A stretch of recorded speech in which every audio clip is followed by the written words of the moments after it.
ஃப்ளட்டர்னா என்ன? கண்டிப்பாக உங்களுக்கு ஃப்ளட்டர் தெரியாமல் இந்த டுட்டோரியலை வந்து நீங்கள் பார்க்க ஆரம்பிச்சிருக்க மாட்டீங்க. அதனால் நம்மளுடைய கேள்வியை கொஞ்சம் மாற்றிக்கலாம். ஏன் நம்ம ஃப்ளட்டரை பயன்படுத்தணும்? ஏன்னா இது நமக்கு நேட்டிவ் கிராஸ் பிளாட்ஃபார்ம் ஆப்களை உருவாக்க உதவுது. அதென்ன நேட்டிவ் கிராஸ் பிளாட்ஃபார்ம் ஆப் அப்படின்னு நீங்கள் கேட்கலாம். கூகுளில் பார்த்தீங்கன்னா நேட்டிவ்க்கு அர்த்தம் பூர்வீகம்னு சொல்கிறாங்க.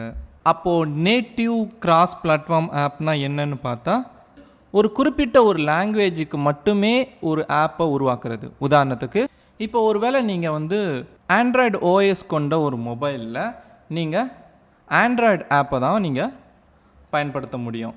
அதே மாதிரி ஐஓஎஸ் ஓஎஸில் ஐஓஎஸ் சம்மந்தப்பட்ட ஒரு ஆப்பை தான் பயன்படுத்த முடியும்.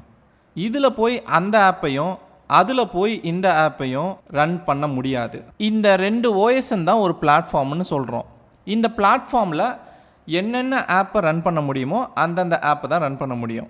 அடுத்து இந்த ஃப்ளட்டரில் என்ன குறிப்புன்னு பார்த்தீங்கன்னா ஒரே ஒரு ப்ரோக்ராமிங் லாங்குவேஜ்.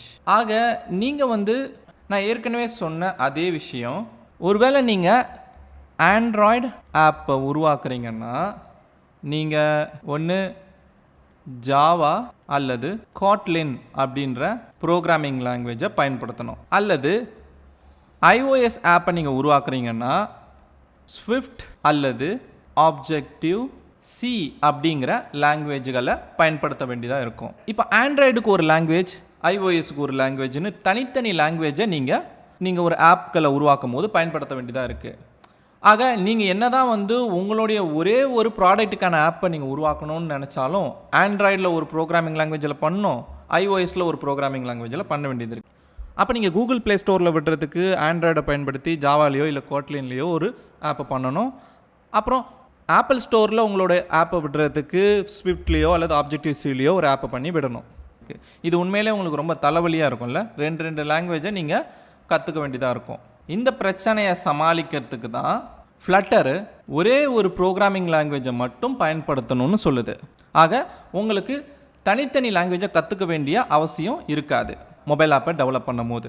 கடைசியாக இந்த ஃப்ளட்டரை பயன்படுத்தும் போது உங்களுக்கு ஒரே ஒரு கோட் பேஸ் இருந்தாலே போதும். கோட் பேஸ்னால் என்ன அப்படின்னு பார்த்தீங்கன்னா நீங்கள் ஒரு அப்ளிகேஷனோ அல்லது ஒரு சாஃப்ட்வேரை உருவாக்குறதுக்கான ப்ராஜெக்ட் ஃபைல்ஸ். நிச்சயமாக உங்கள் ப்ராஜெக்ட்டுக்குள்ளே ஏகப்பட்ட கோடை நீங்கள் வச்சுருப்பீங்க. அது எல்லாமே தான் ஒரு கோட் பேஸ் சொல்லுது. இப்போ நீங்கள் இந்த ஃப்ளட்டரை பயன்படுத்தும் போது நீங்கள் என்ன நினைப்பீங்க? ஐஓஎஸ்க்கு ஒரு ப்ராஜெக்டையும் ஆண்ட்ராய்டுக்கு ஒரு ப்ராஜெக்டையும் உருவாக்கணும்னு நினச்சிருப்பீங்க. அப்படி கிடையாது. ஒரே ஒரு ப்ராஜெக்ட்டுக்கான ஃபைல்ஸை வச்சுக்கிட்டு நீங்கள் ஐஓஎஸ் ஆப்பையும் உருவாக்க முடியும், ஆண்ட்ராய்டு ஆப்பையும் உருவாக்க முடியும். இந்த ஃப்ளட்டரால் என்னென்ன பயன் இருக்குன்றது உங்களுக்கு தெரியும்னு நினைக்கிறேன். உங்களுக்கு நேட்டிவ் கிராஸ் பிளாட்ஃபார்ம் ஆப்களை பண்ண முடியும், ஒரே ஒரு ப்ரோக்ராமிங் லாங்குவேஜை நீங்கள் பயன்படுத்தலாம், ஒரே ஒரு ப்ராஜெக்ட்டுக்கான கோடு இருந்தால் போதும். அதாவது ஒரே ஒரு கோட் பேஸ் நீங்கள் வச்சுருந்தா போதும். ஃப்ளட்டரில் ஒரு ஆப்பை உருவாக்குறதுக்கு நம்மளுக்கு என்ன நல்லா தேவைப்படும்? Flutter tools. இந்த டூல்ஸுங்கிறது ஃப்ளட்டரோடைய எஸ்டிகே. அதாவது இதோட ஃபுல் ஃபார்ம் என்னென்னா சாஃப்ட்வேர் டெவலப்மெண்ட் கிட்.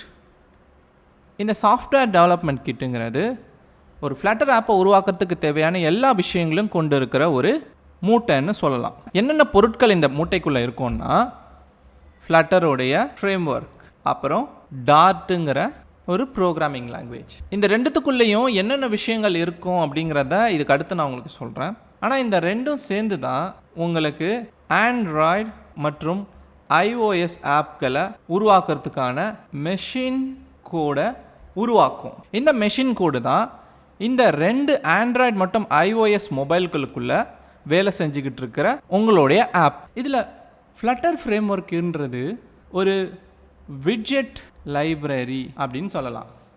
இங்கே விட்ஜெட்டுங்கிறது நீங்கள் ஒரு மொபைல் ஆப்பில் பார்க்குற ஒரு இன்புட் பாக்ஸ் அல்லது ஒரு டெக்ஸ்ட் அல்லது லேபிள், ஒரு ரேடியோ பட்டன் அல்லது ஒரு லேஅவுட், கிரிட் லேஅவுட், இது எல்லாமே ஒரு விட்ஜெட். இந்த விட்ஜெட்டுக்கான மொத்த லைப்ரரியும் தான் இந்த ஃப்ளட்டர் ஃப்ரேம் ஒர்க் வச்சுருக்கோம். அப்புறம் இந்த டாட்டுங்கிறது ஒரு ப்ரோக்ராமிங் லாங்குவேஜ். அது பார்க்குறதுக்கு கிட்டத்தட்ட ஜாவா ஸ்கிரிப்ட் மாதிரியும் ஜாவாவில் இருக்கிற மாதிரியும் C#ல் இருக்கிற மாதிரியும் தான் உங்களுக்கு தெரியும். இந்த ஃப்ளட்டர் ஃப்ரேம் ஒர்க்கையும் டார்ட்டையும் உருவாக்குனது கூகுளோட டெவலப்பர்ஸ். ஒரு டீம் ஃப்ளட்டர் ஃப்ரேம் ஒர்க்கை உருவாக்கிக்கிட்டு இருக்காங்க, இன்னொரு டீம் டார்ட்ன்ற லாங்குவேஜை உருவாக்கிக்கிட்டு இருக்காங்க. இப்போவும் நீங்கள் போய் ஃப்ளட்டரை சர்ச் பண்ணிங்கன்னா உங்களுக்கு விவரம் தெரியும். ஃப்ளட்டர் உருவாக்குனது கூகுளோடைய டெவலப்பர்ஸ் தான். அவங்க இதை 2 ப்ராஜெக்டாக, அதாவது ஃப்ளட்டர் ஃப்ரேம் ஒர்க்கை தனியாகவும் டார்ட்டை தனியாகவும் ப்ராஜெக்டாக எடுத்து பண்ணிக்கிட்டு இருக்காங்க.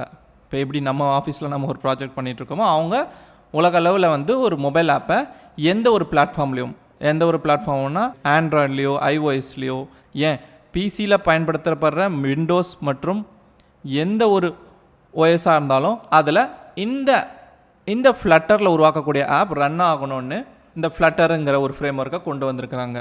இதை அவங்க மே 2017 விட்டுருக்கிறாங்க முதல் தடவையாக. அதுக்கப்புறம் இந்த ப்ரோக்ராமிங் லாங்குவேஜோட முதன்மை, அதாவது ஆரம்பத்தில் எதை பயன்படுத்தி உருவாக்கியிருக்காங்கன்னா C++ மற்றும் டார்ட்டும் ஒரு புது லாங்குவேஜ் தான். அதுவும் இந்த கூகுள் டெவலப்பர்ஸ் தான் கண்டுபிடிச்சிருக்காங்க இந்த ஃப்ளட்டர் ஃப்ரேம் ஒர்க்குக்காக. இன்னும் சரியாக ஃப்ளட்டரையும் டார்ட்டையும் புரிஞ்சுக்காதவங்களுக்கு நான் இந்த விஷயத்தை தெளிவாக சொல்லிக்கிறேன். ஃப்ளட்டர் இது ஒரு ஃப்ரேம் ஒர்க், டார்ட் இது ஒரு ஃப்ரேம் ஒர்க் கிடையாது, இது ஒரு ப்ரோக்ராமிங் லாங்குவேஜ். இந்த ஃப்ளட்டர் ஃப்ரேம் ஒர்க் இந்த டார்ட்டை வச்சு தான் உருவாக்கியிருக்காங்க. நல்லா புரிஞ்சுக்கோங்க, இது ஒரு ஃப்ரேம் ஒர்க். அந்த ஃப்ரேம் ஒர்க்கை வச்சு தான் நீங்கள் ஒரு மொபைல் ஆப்போ இல்லை ஒரு வெப் ஆப்பையோ உருவாக்க போகிறீங்க. எப்படி PHPயில் லாராவெல், கேக் PHP அப்படின்னு இருக்கோ, எப்படி ஜாவாவில் ஸ்ப்ரிங் பூட்டுன்னு ஒன்று இருக்கோ, ரியாக்ட் ஆங்குலர் JSன்னு எப்படி வந்து JSல ஃப்ரேம் ஒர்க்ஸ் இருக்கோ, அதே மாதிரி தான் இந்த டார்ட்டில் இந்த ஃப்ளட்டர் ஒரு ஃப்ரேம் ஒர்க். இந்த ஃப்ளட்டர் இந்த டார்ட்டிலேருந்து உருவாக்கப்பட்ட ஒரு ஃப்ரேம் ஒர்க். இதை ஒரு ப்ரோக்ராமிங் லாங்குவேஜ்னு நினச்சிடாதீங்க. அதை தான் நான் உங்ககிட்ட தெளிவாக சொல்லிக்கிறேன். ஃப்ளட்டர் ஆர்கிடெக்சர், ஃப்ளட்டருடைய வடிவமைப்பு எப்படி இருக்குது அப்படிங்கிறத தான் தெரிஞ்சுக்க போகிறோம். ஃப்ளட்டரை பொறுத்த வரைக்கும் யூஐ தாங்க கோடு. யூஐனா யூசர் இன்டர்ஃபேஸ். நீங்கள் யூசர் இன்டர்ஃபேஸை உருவாக்குறது தான் இங்கே ஒரு கோடாக நீங்கள் ஃப்ளட்டர் ப்ராஜெக்டில் பண்ணிக்கிட்டு இருப்பீங்க. இப்போ இங்கே வெல்கம் ஸ்க்ரீன் ஒன்று இருக்குது. அந்த ஸ்க்ரீன் ஒரு விட்ஜெட். அந்த விட்ஜெட்லேருந்து இன்னொரு ஸ்க்ரீன் தெரியுது, லாகின் ஸ்க்ரீன் மற்றும் ரெஜிஸ்டர் ஸ்க்ரீன். இந்த ரெண்டும் விட்ஜெட் தான். இந்த லாகின் ஸ்க்ரீனுக்கு அடுத்து டேஷ்போர்டுன்ற ஒரு ஸ்க்ரீன் தெரியுது, அதுவுமே விட்ஜெட் தான். இந்த ரெஜிஸ்டர் ஸ்க்ரீன்லேருந்து வெரிஃபிகேஷன் சொல்லிட்டு ஒரு ஸ்க்ரீன் தெரியுது, அதுவுமே ஒரு விட்ஜெட் தான். ஆக மொத்தத்தில் நீங்கள் இங்கே பார்க்குறது ஒரு விட்ஜெட் ட்ரீ. இப்போ இந்த விட்ஜெட்டுக்குள்ளே இந்த 2 விட்ஜெட் உருவாக்கப்படும், இந்த 2 விட்ஜெட்டுக்குள்ளே இந்த 2 விட்ஜெட் உருவாக்கப்படும், இப்படி போய்கிட்டே இருக்கும். இதனால தான் இதை ஒரு ட்ரீன்னு சொல்கிறோம். மரம் மாதிரி கிளைகள் வந்துக்கிட்டே இருக்கு இல்லையா ஒரு விட்ஜெட்டும், அதனால தான் இதை விட்ஜெட் ட்ரீன்னு நம்ம சொல்கிறோம். இந்த ஃப்ளட்டரில் பொறுத்த வரைக்கும் உங்களுடைய கோட் யூஐயை சார்ந்ததாக தான் இருக்கும். உங்களுடைய யூசர் இன்டர்ஃபேஸை எவ்வளோக்கு எவ்வளோ நீங்கள் வளர்த்துக்கிட்டே வரீங்களோ அவ்வளோக்கு எவ்வளோ உங்களுடைய கோடும் வளர்ந்துக்கிட்டே வரும். இப்படி தான் ஃப்ளட்டருடைய வடிவமைப்பு இருக்குது. உங்களுக்கு இன்னுமே நான் விட்ஜெட்னு எதை சொல்கிறேன் அப்படின்றதுல சந்தேகம் இருந்திருக்கலாம். இப்போ நீங்கள் பார்க்குறது ஒரு லாகின் பேஜுக்கான ஸ்க்ரீன்.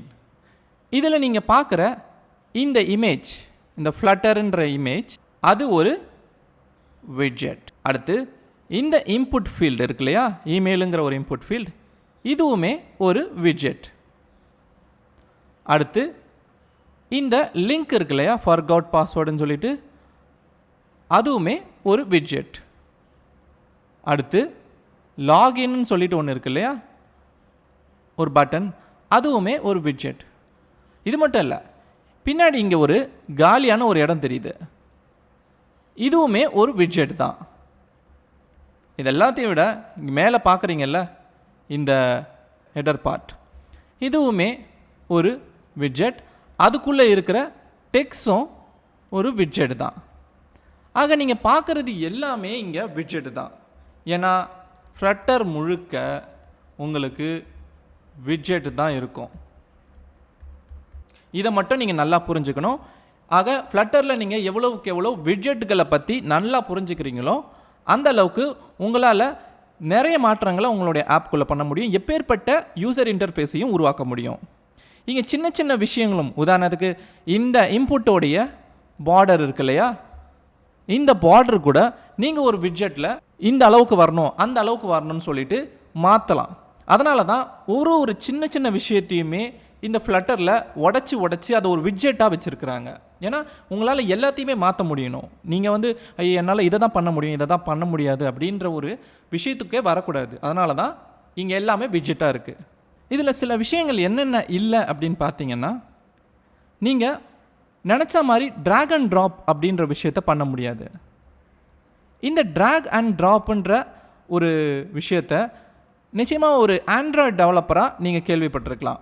நீங்கள் நினச்ச நேரத்தில் உங்களுடைய ஆண்ட்ராய்டு ஸ்டுடியோவில் ஒரு விட்ஜெட்டை தூக்கி ஒரு ஸ்க்ரீனுக்குள்ளே போடுறதெல்லாம் இங்கே பண்ண முடியாது. ஏன்னா இங்கே அந்த மாதிரி இன்னும் ஒரு சில விஷயங்கள் வரல. அதனால் ட்ராக் அண்ட் ட்ராப்பை நீங்கள் பண்ண முடியாது. அடுத்தது, விஷுவல் எடிட்டர் உங்களுக்கு கிடையாது. நீங்கள் ஆண்ட்ராய்டு ஸ்டுடியோவில் ஒவ்வொரு விட்ஜெட்டும் உள்ளே போடும் போது விஷுவல் எடிட்டருக்குள்ளே பார்த்துக்கிட்டே இருப்பீங்க. அந்த விஷுவல் எடிட்டர் எப்படி இருக்குது அப்படிங்கிறத வச்சு நீங்கள் ஒரு விட்ஜெட்டையும் சில மாற்றங்கள் செய்வீங்க. ஆனால் இங்கே அந்த மாதிரி விஷுவல் எடிட்டர்லாம் எதுவும் கிடையாது.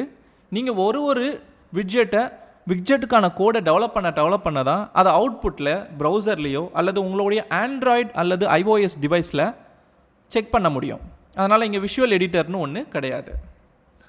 அடுத்தது, கோட்லேயே தான் நீங்கள் எல்லா விஷயத்தையும் பண்ணிகிட்ருக்கணும். ஆக முழுக்க நீங்கள் கோடுன்ற விஷயத்தை மட்டுமே கடைபிடிக்க வேண்டியதாக இருக்கும். அடுத்தது, உங்களுடைய கம்ப்யூட்டருக்குள்ளே ஒரு ஃப்ளட்டர் ஆப்பை உருவாக்குறதுக்கு தேவையான விஷயங்களை பொறுத்த போகிறோம்.